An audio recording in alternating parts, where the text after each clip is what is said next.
આઝાદીના લડવૈયા નેતાજી સુભાષચંદ્ર બોઝની 127મી જન્મ જયંતિને લઈ સુરત મહાનગરપાલિકા દ્વારા પુષ્પાંજલિ સહિતના કાર્યક્રમો યોજાયા હતા।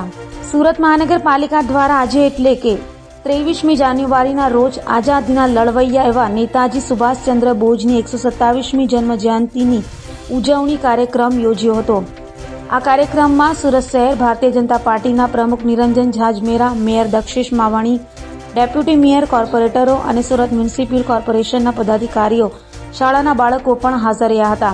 આ કાર્યક્રમ ગોપીપુરા સુભાષ ચોક ખાતે સુભાષચંદ્ર બોઝની પ્રતિમાને પુષ્પાંજલિ કરી મનાવવામાં આવ્યો હતો।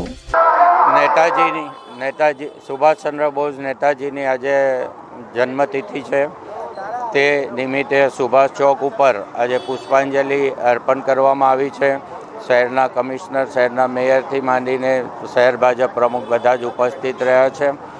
ખાસ કરીને વિશેષ બાબત આ ચોકની એ છે કે અહીં સુભાષચંદ્ર બોઝ જાતે આવ્યા હતા અને અહીં એમનું મોટીથી સ્વાગત કરવામાં આવ્યું હતું અને એમને જે આઝાદ હિન્દ ફૌજનો ઝંડો બનાવ્યો હતો એનું પ્રતીક અહીંયા મૂકવામાં આવ્યું છે।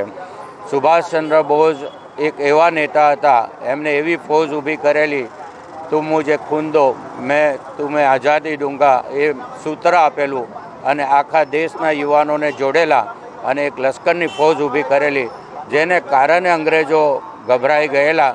જો સુભાષચંદ્ર બોઝ વધુ સમય માટે રહ્યા હોત તો આઝાદી જ્યારે આપણને મળી એનાથી 20 વર્ષ પહેલાં મળી હોત।